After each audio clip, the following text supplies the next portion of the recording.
The notification sound from my phone made Eliot look up from his grading papers, his reading glasses perched on the end of his nose like some old professor. I glanced at the message and couldn't help but smile. Jasper's name lit up my screen with a photo of crystal clear water and white sand beaches. "Hey, beautiful. Planning a beach getaway next weekend. You should come. Just like old times."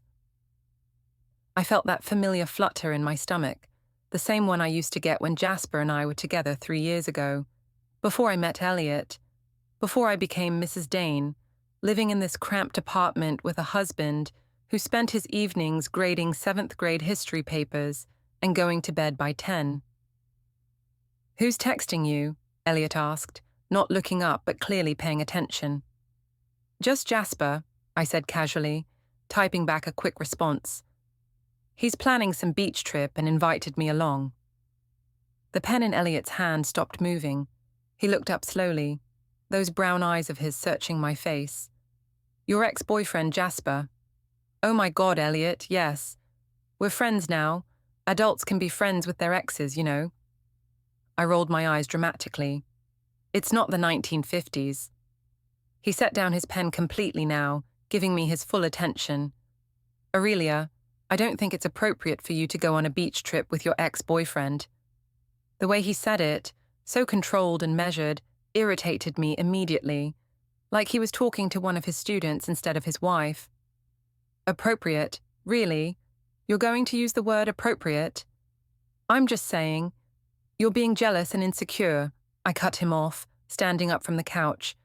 "This is exactly the kind of possessive behavior that ruins marriages. I'm a grown woman, Eliot. I can make my own decisions about who I spend time with." Our 7-year-old daughter, Lena, looked up from her coloring book at the kitchen table. "Why are you guys talking loud?" "We're not talking loud, sweetie," I said, softening my voice. "Daddy's just being silly." Eliot's jaw tightened. "I'm not being silly, Aurelia. I'm being reasonable. How would you feel if I wanted to go on a beach trip with my ex-girlfriend?" "I'd be fine with it because I trust you," I lied smoothly. "That's what people do in healthy relationships. They trust each other." My phone buzzed again. Another message from Jasper. "Come on, Leah. You know you want to. We had the best times at the beach." I smiled at the screen before I could stop myself. Eliot noticed. "What did he say now?" "Nothing important." I tucked the phone into my pocket. "Look, I haven't decided anything yet, but I'm not going to let you control who I'm friends with just because you're feeling insecure. This isn't about control, Aurelia. This is about respect. For our marriage, for our family." I laughed, but it came out harsher than I intended. "Respect? You want to talk about respect? You're literally trying to forbid me from seeing my friends. That's not respect, that's control." Eliot stood up slowly, gathering his papers. "I'm not forbidding you from anything. I'm telling you how I feel about it. There's a difference." "Right, you're just making me feel guilty for having a social life." "Having a social life and going on romantic getaways with your ex-boyfriend are two different things, Aurelia." "Romantic getaways?" I practically shrieked. "It's a beach trip, with friends. You're being completely ridiculous." Lena's crayon stopped moving across her coloring book. She was listening to every word, even though she was pretending not to. Eliot noticed too. He lowered his voice. "Can we please discuss this privately?" "There's nothing to discuss. I'm an adult. I can go to the beach with whoever I want." I pulled out my phone and started typing. "In fact, I'm going to tell him yes right now." "Aurelia, please don't." But I was already typing. "Count me in. Can't wait to catch up properly." Eliot watched me send the message, his face going pale. You just said yes, without even talking to me about it." "I don't need your permission, Eliot." He stared at me for a long moment, then quietly picked up his papers and walked toward our bedroom. "You're right, you don't." Before we dive deeper into this story, I have one small request. Please subscribe, drop a like, comment, and hit that hype button to boost this channel so more people can discover these incredible stories. Something in his tone made me pause, but I pushed the feeling away. He was just being dramatic, possessive, Old-fashioned. My friends would back me up on this. My phone buzzed with Jasper's response. Perfect. I'll send you the details. It's going to be amazing, just like before. I smiled at the message, but when I looked up, I caught Eliot watching me from the hallway. The expression on his face wasn't anger anymore. It was something else. Something that made my stomach twist uncomfortably. But I ignored it. I was doing nothing wrong. The next morning at work, I couldn't wait to tell my colleagues about the drama at home.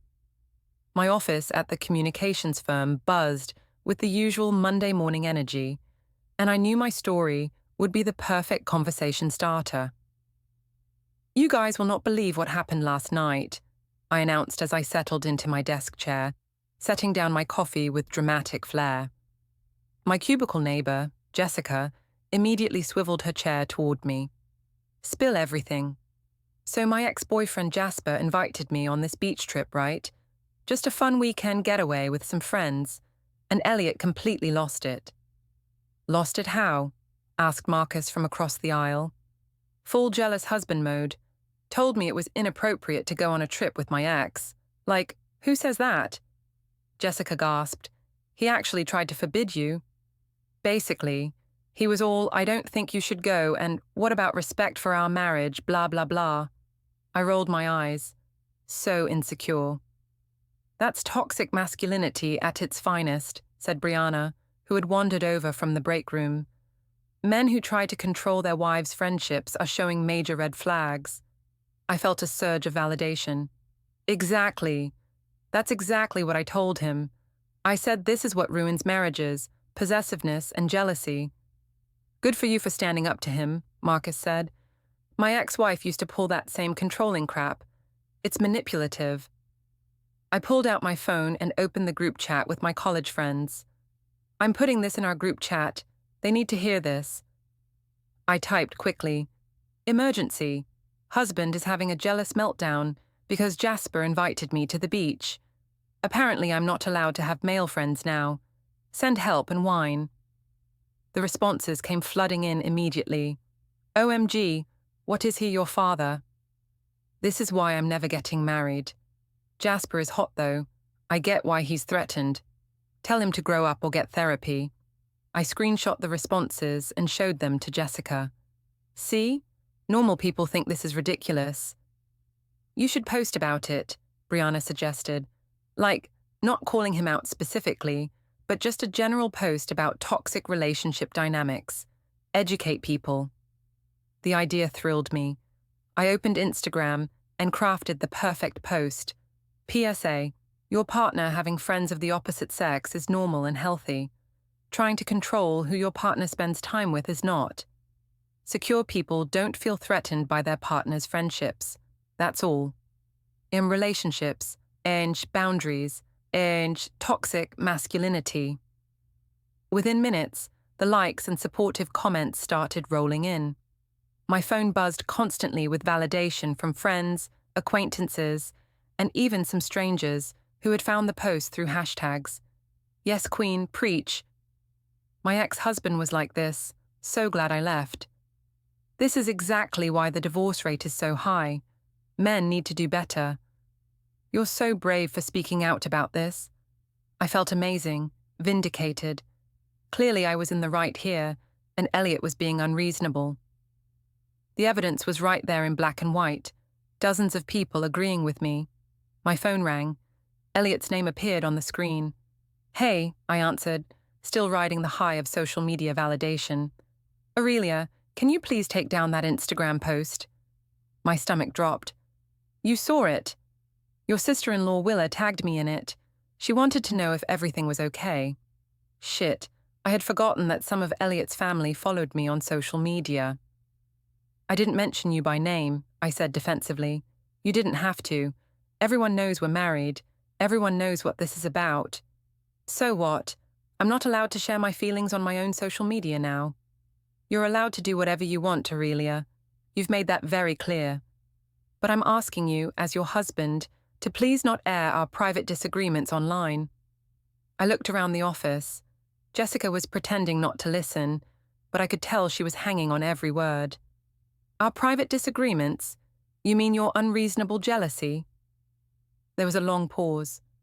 I have to get back to class. We'll talk about this tonight. He hung up before I could respond.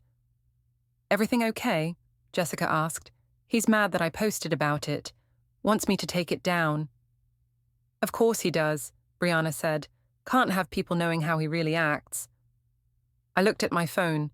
The post now had over 100 likes and dozens of supportive comments. Why should I take down something that was clearly resonating with people? Instead, I opened the group chat again. Update: husband is now trying to control my social media too. Wants me to delete my post about toxic relationship dynamics. The irony is incredible. The responses were immediate and fierce. He's proving your point. This is gaslighting. Document everything. You might need it later. We support you 100%. I screenshot those too and added them to my Instagram story with the caption, "When your friends have your back, genre support, genre real friends." For the rest of the day, I basked in the constant stream of notifications. People were sharing my post, tagging their friends, starting conversations about relationship red flags. I felt like I was doing something important, educating people about healthy relationships. It wasn't until I was driving home that I started to feel a tiny knot of anxiety in my stomach. Eliot had sounded different on the phone. Not angry, exactly, just tired, disappointed. But I pushed the feeling away. I was in the right here. The overwhelming support from my friends and followers proved it. Eliot just needed to accept that I wasn't going to be controlled. When I got home, the apartment was quiet. Lena was at her after-school program, and Eliot wasn't back from work yet. I found a note on the kitchen counter in his careful handwriting. Taking Lena to my mum's for dinner. Back later. I stared at the note, feeling oddly deflated. He hadn't invited me. He hadn't even asked if I wanted to come. My phone buzzed with another notification from Instagram. Another like, another supportive comment. I smiled and pushed away the uncomfortable feeling. I was right about this. Everyone said so. 3 days later, I found myself sitting across from Eliot's mother, Margot, at her dining room table, trying to maintain my composure while she fixed me with that disapproving stare I'd grown to hate over the past 5 years of marriage. "So, Aurelia," Margot said, cutting her pot roast with surgical precision, "Willa tells me you're planning a trip with an old friend." I shot a look at Eliot's sister Willa, who was feeding Lena small bites of mashed potatoes. She didn't meet my eyes. "It's just a beach weekend," I said lightly. "Nothing dramatic." "With your ex-boyfriend," Margot continued as if I hadn't spoken. The table went quiet, except for the sound of Lena's fork against her plate. Eliot sat beside me, cutting his food into small, methodical pieces. He hadn't said much since we'd arrived. "Jasper and I are friends, Margot. Adults can maintain friendships with their exes." "Can they?" Margot raised an eyebrow. "How interesting. In my day, we called that disrespectful to your marriage." I felt heat rise in my cheeks. "Well, your day was a long time ago. Things are different now, more evolved." Willa finally looked up. "Evolved how, exactly?" "People don't own each other anymore. We trust each other. We don't let jealousy and insecurity control our relationships." "Is that what you think this is about?" Willa's voice was sharp. "Jealousy and insecurity. What else would it be about?" Margot set down her fork. "It might be about respect, dear. Respect for your husband, your marriage, and your family." I laughed, but it sounded forced even to my own ears. "Respect? I'm being disrespected by being told who I can and can't be friends with." "Mommy," Lena piped up, "why is everyone using mad voices?" "We're not using mad voices, sweetie," I said, reaching over to smooth her hair. "Grandma and Aunt Willa are just being old-fashioned." Eliot's fork clinked against his plate. "Aurelia." "What?" "It's true. They don't understand modern relationships." "Modern relationships," Margot repeated slowly. "Is that what you call going on romantic getaways with other men while your husband stays home with your child?" It's not a romantic getaway, I snapped, louder than I intended. Lena flinched. Then what is it? Willa asked. Because I looked at this Jasper's Instagram. Lots of shirtless beach photos. Lots of comments from women. Doesn't look like he's planning a platonic friend hangout. My stomach twisted. I had seen those photos too, and those comments, but that didn't mean anything. You stalked him on social media.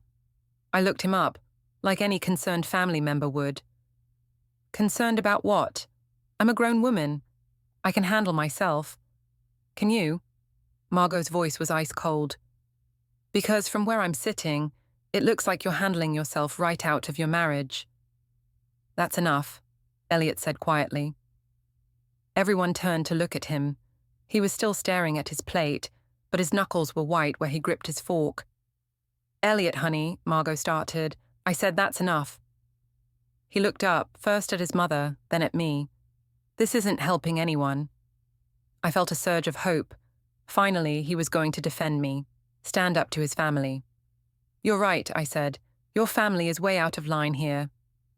But Eliot wasn't looking at me anymore. He was looking at Lena, who had stopped eating and was staring at all of us with wide, confused eyes. Can we please just have a normal dinner? He asked. For Lena's sake. The table fell silent again. I felt like I'd been slapped. He wasn't defending me. He was just shutting down the conversation. Of course, Margot said smoothly. Lena, sweetheart, tell Grandma about school this week. For the next hour, we made stilted conversation about Lena's second-grade class, the weather, and Margot's garden. But I could feel the tension simmering under the surface. Every time I caught Willa looking at me, her expression was cold. Margot was polite but distant. And Eliot barely spoke at all. When we finally got home and put Lena to bed, I confronted him in our bedroom. I can't believe you didn't defend me tonight. He was changing into his pajamas, moving slowly and deliberately. Defend you from what? From your family attacking me. They were completely out of line. Were they wrong, though? I stared at him. Excuse me? Were they wrong, Aurelia? About any of it? Yes, they were wrong about all of it. I'm not doing anything inappropriate. I'm going to the beach with a friend. A friend who posts shirtless photos and flirts with women online. So what? That doesn't have anything to do with me. Eliot sat down on the edge of the bed and looked at me. Really looked at me, like he was seeing me for the first time. Do you love me, Aurelia? The question caught me off guard. What? Of course I love you. What kind of question is that? Do you respect me? Eliot, what is this about? Just answer the question. Do you respect me? I felt trapped. Yes, I respect you. Then why does it feel like you don't? I opened my mouth to argue, but something in his expression stopped me. He looked broken, tired in a way that had nothing to do with lack of sleep. I'm not trying to control you, he said quietly. I'm trying to save our marriage. Our marriage doesn't need saving. It needs you to trust me. He nodded slowly, like I'd just confirmed something he'd been thinking. Okay, he said. Okay, what? Okay, go on your trip. Have fun. I blinked. Really? Really, you're right. You're a grown woman. You can make your own decisions. I should have felt victorious. I should have felt vindicated. Instead, I felt strangely hollow. Thank you, I said. You're welcome. He lay down and turned away from me. Good night, Aurelia. I stood there for a moment, looking at his back, waiting for him to say something else. But he didn't. Good night, I whispered. But I had the sinking feeling that something had just ended between us, and it wasn't just the conversation. The beach house was everything Jasper had promised: pristine white sand, crystal blue water, and a deck that looked like something out of a magazine. I posted a selfie within minutes of arriving, the ocean breeze tousling my hair perfectly. Beach therapy in session. Daus are blessed. Kasset need this Daus ocean vibes. The likes started rolling in immediately. My phone buzzed constantly with heart eye emojis and comments about how amazing I looked, how jealous everyone was, how I deserved this break. Jasper appeared beside me with 2 drinks, his shirt already off, showing the same toned chest that had made me weak in the knees 3 years ago. "You look incredible," he said, handing me something pink and tropical. Even better than I remembered. I felt that familiar flutter again. "You don't look so bad yourself." He grinned and pulled out his own phone.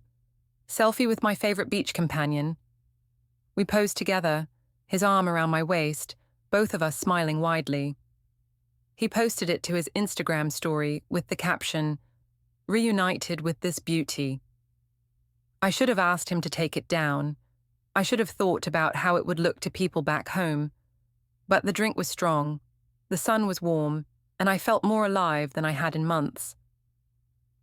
"Tell me about married life," Jasper said as we settled into beach chairs.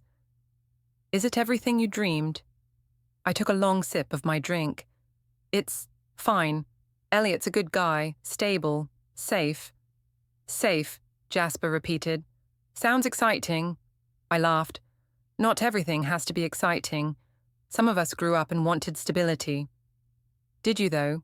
Want stability?" The question hung in the air between us. I looked out at the ocean, avoiding his gaze. "I wanted a family, a normal life. And you got it. So why do you seem so..." "So what?" "Restless, unhappy." I turned to look at him. "I'm not unhappy." "No?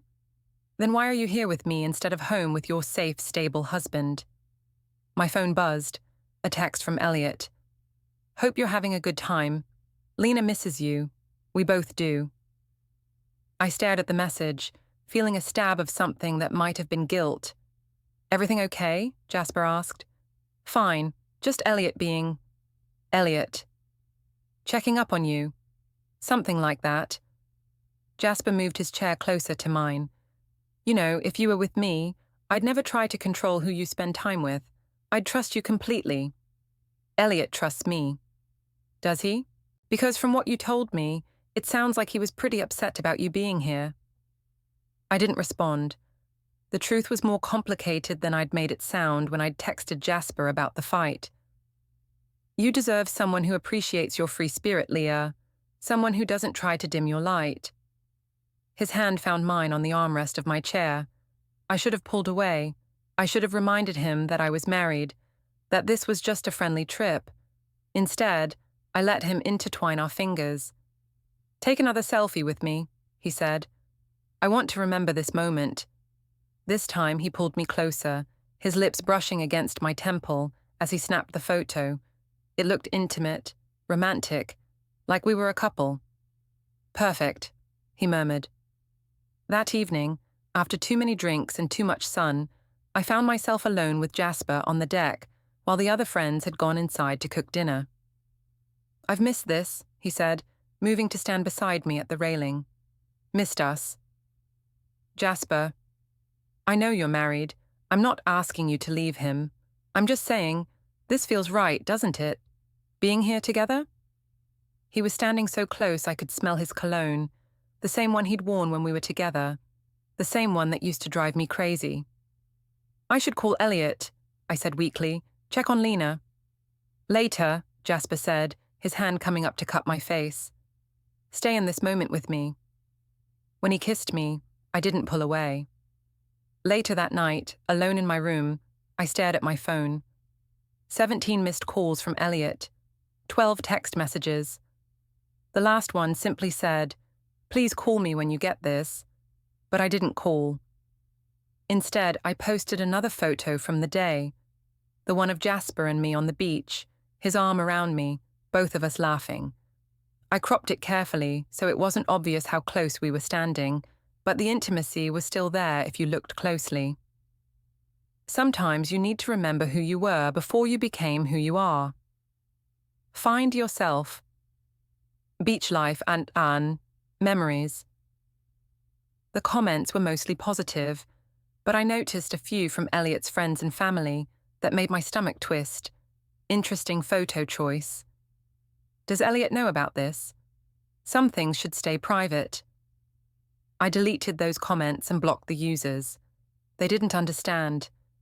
They were just as controlling and judgmental as Eliot's family. My phone rang. Eliot again. This time, I answered. "Hey," I said, trying to sound casual. "Aurelia." His voice was flat, cold. "I've been trying to reach you all day." "Sorry, we were on the beach, no service." "No service, right." There was a long pause. "I saw your Instagram posts." My heart started beating faster. "Okay? That's all you have to say, okay?" "I don't know what you want me to say, Eliot. I posted some photos from my trip. Photos of you and Jasper looking like a couple. We're friends. Friends take photos together. Friends don't look at each other the way you two are looking at each other in those photos." I felt cornered, defensive. "You're being paranoid." "Am I? Because Willa showed the photos to my mother, and my mother asked if we were getting divorced." "That's ridiculous." "Is it, Aurelia?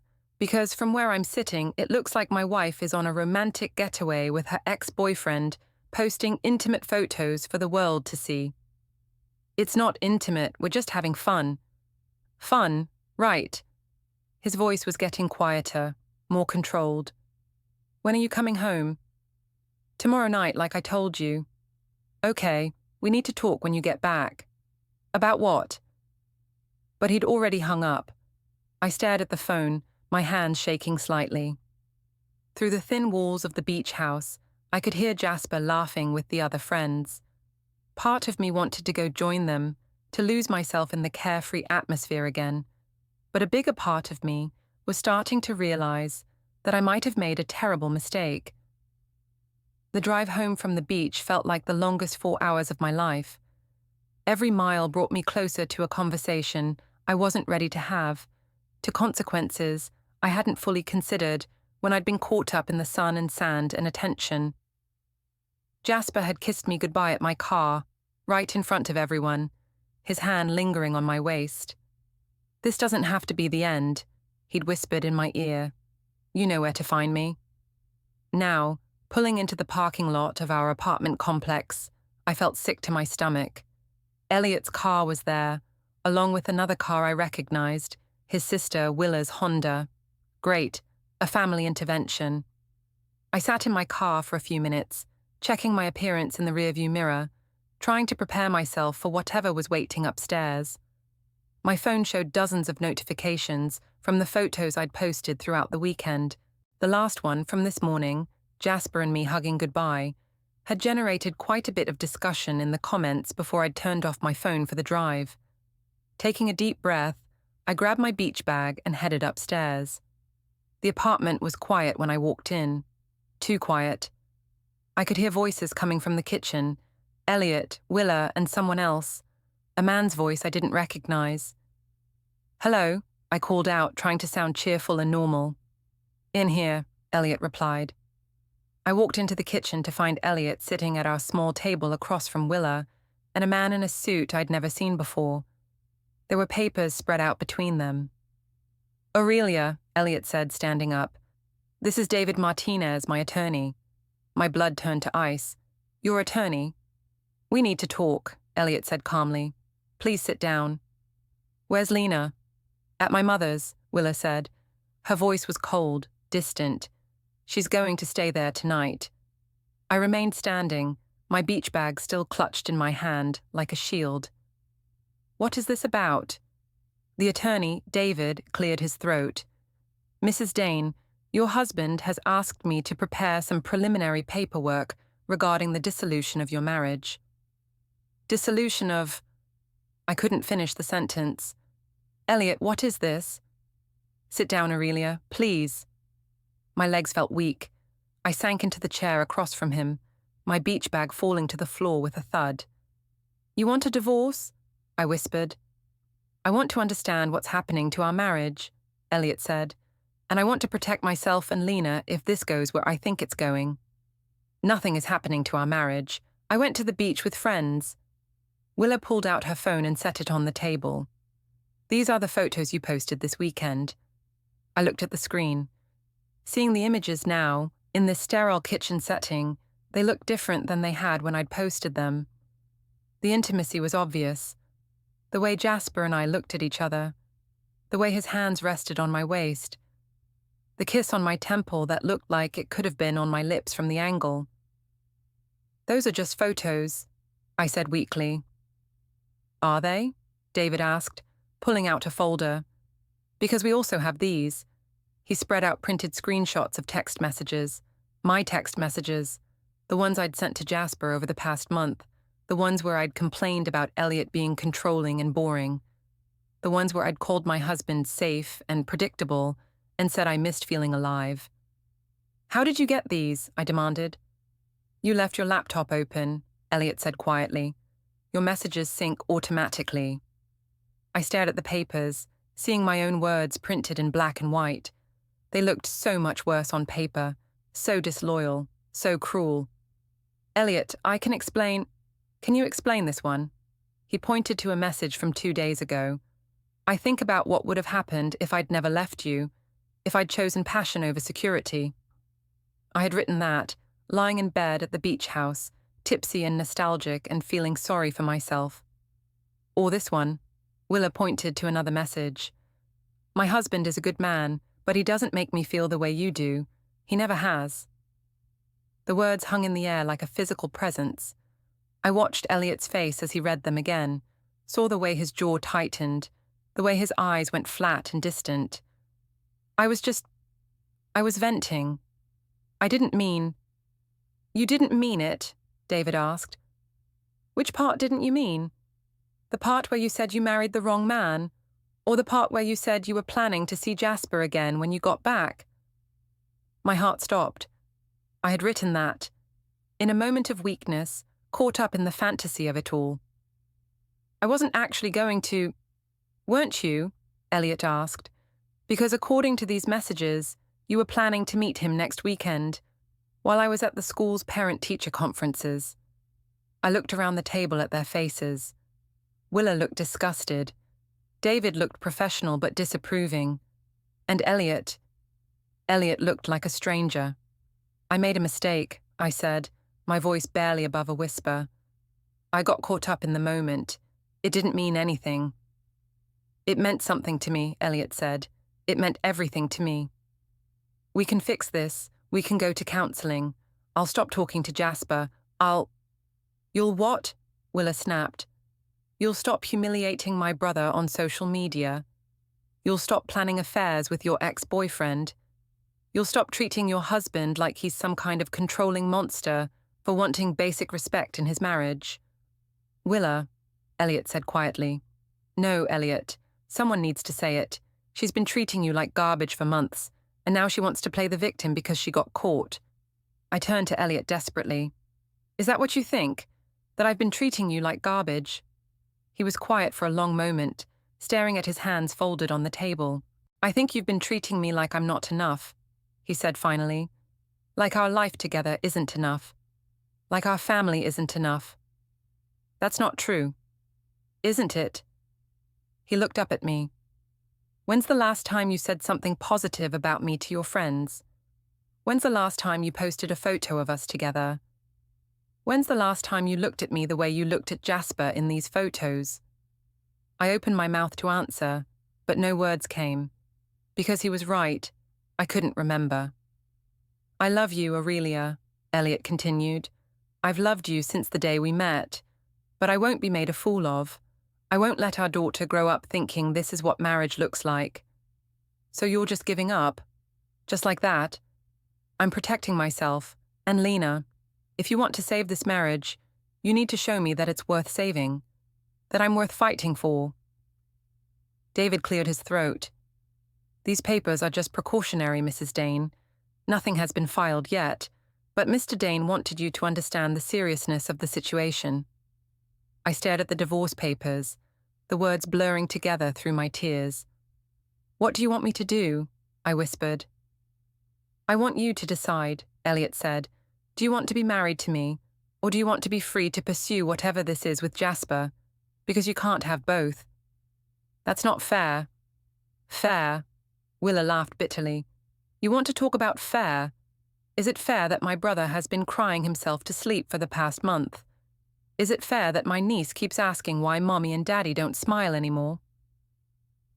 The room fell silent.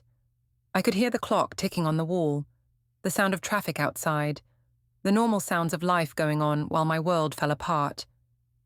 I need time to think, I said finally. Take all the time you need, Eliot said, standing up. But while you're thinking, I'll be staying at my mother's with Lena. When you've made your decision, let me know. He walked out of the kitchen, leaving me alone with Willa and David. You've broken him, Willa said quietly. I hope whatever you got from that weekend was worth it.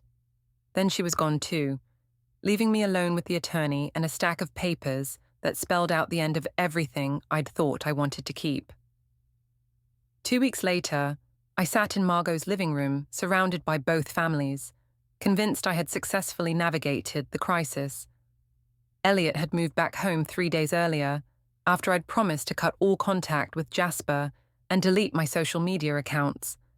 We'd had several long conversations about rebuilding trust, and I thought we'd turned a corner. I'd even agreed to this family dinner as a show of unity, both our families together to celebrate getting through our rough patch. My mother Ruth had flown in from Phoenix, and she'd spent the morning telling me how proud she was that I'd put my foot down and refused to let Eliot control me. Marriage is about compromise, she'd said over coffee, but you can't let a man break your spirit.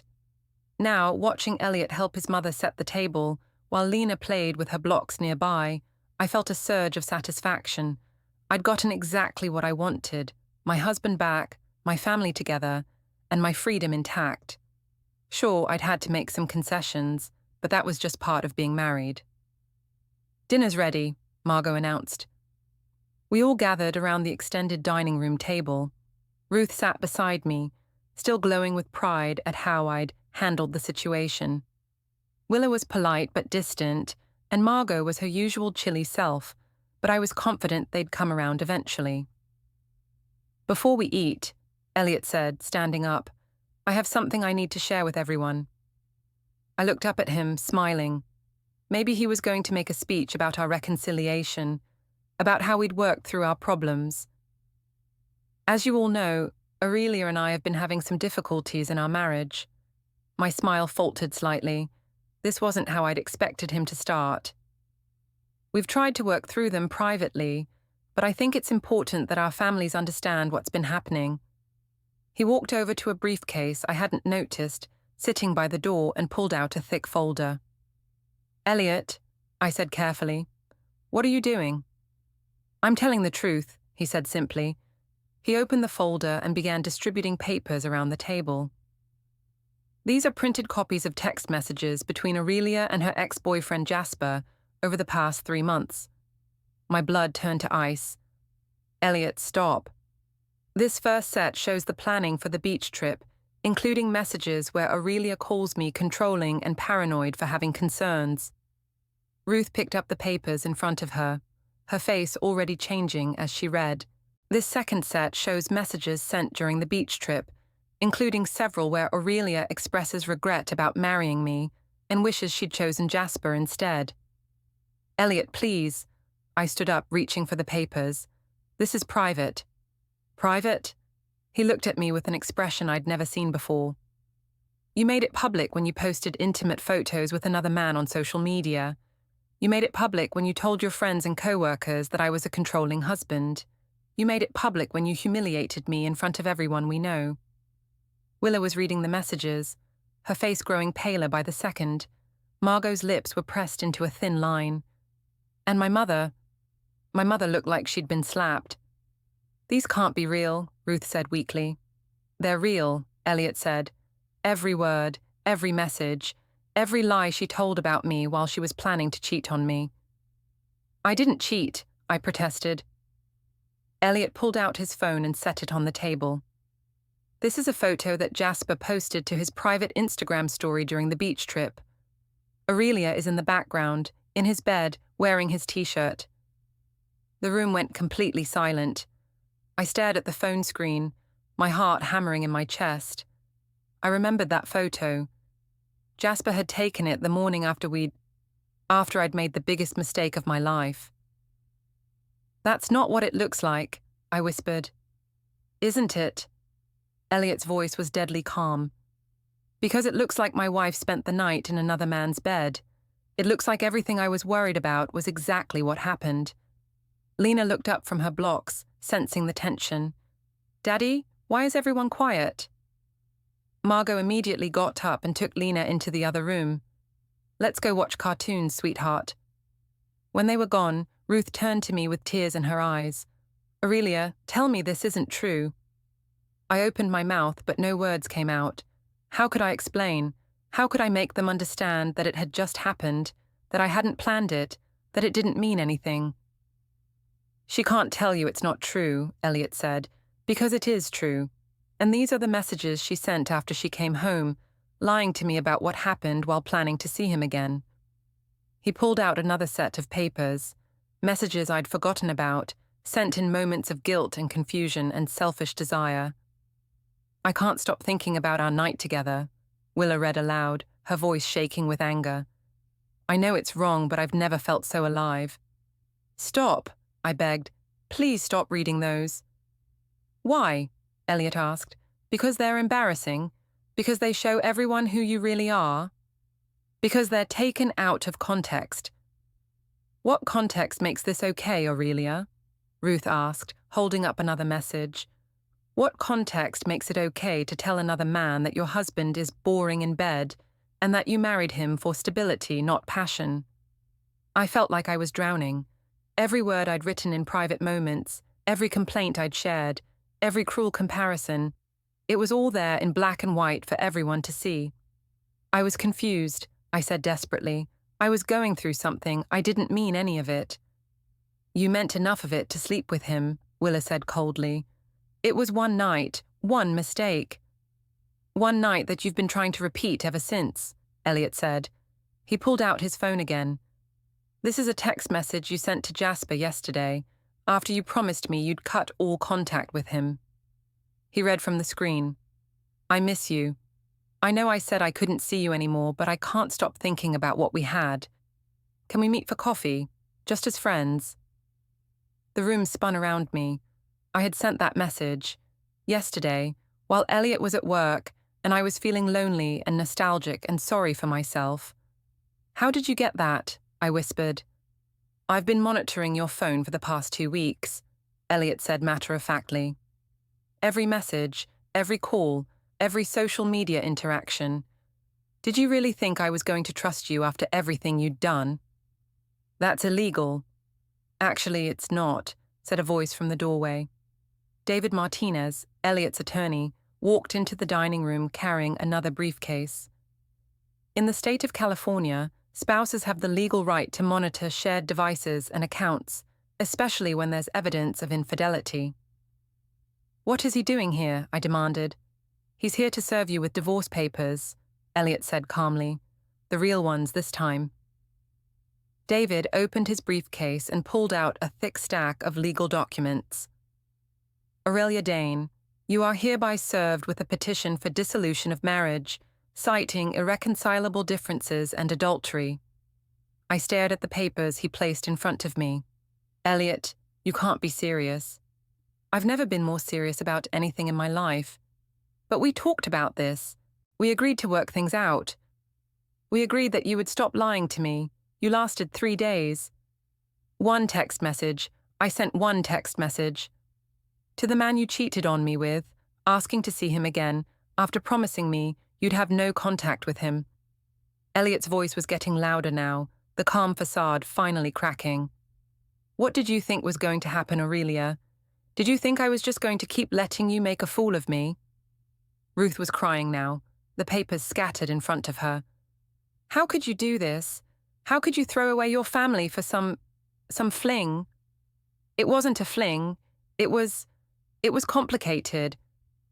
It was selfish, Willa said. It was cruel and selfish, and you've destroyed my brother's life. I haven't destroyed anything. We can fix this. No, Eliot said quietly. We can't, because I don't trust you anymore. I don't respect you anymore. And I don't love you anymore. The words hit me like a physical blow. You don't mean that. I do mean it. I'm done, Aurelia. I'm done being married to someone who thinks so little of me. I'm done pretending this is a real marriage when you've been shopping for my replacement for months. That's not true, isn't it? He pulled out one final paper. This is a message you sent to your friend Jessica last week. I think I married the wrong man. Jasper makes me feel like the woman I used to be.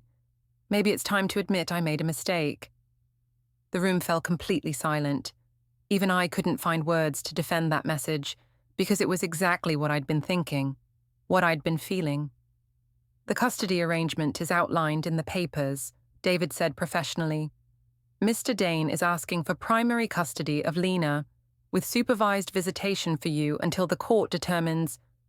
Supervised visitation? I shrieked. She's my daughter. She's our daughter, Eliot corrected, and I won't have her exposed to your lifestyle choices. What lifestyle choices? The kind where Mommy has sleepovers with men who aren't Daddy, Willa said icily. I looked around the table at all of them, my mother crying into her hands, Willa glaring at me with pure hatred, Margot nowhere to be seen because she was protecting my daughter from witnessing this, and Eliot. Eliot was looking at me like I was a stranger, like I was someone he'd never loved at all. This is really it, I whispered. You're really going to destroy our family over one mistake? I'm not destroying our family, Aurelia. You already did that. He stood up and walked over to where I was sitting. The papers give you 30 days to respond. I suggest you get a good lawyer. Eliot, please, I love you. I love our family. No, you don't. If you loved us, you never would have done this. He turned to leave, then stopped. Oh, and Aurelia, I've already changed the locks. Your things are packed and in the garage. You can pick them up tomorrow. Then he was gone, leaving me alone with the wreckage of everything I'd thought I could keep. David packed up his briefcase efficiently.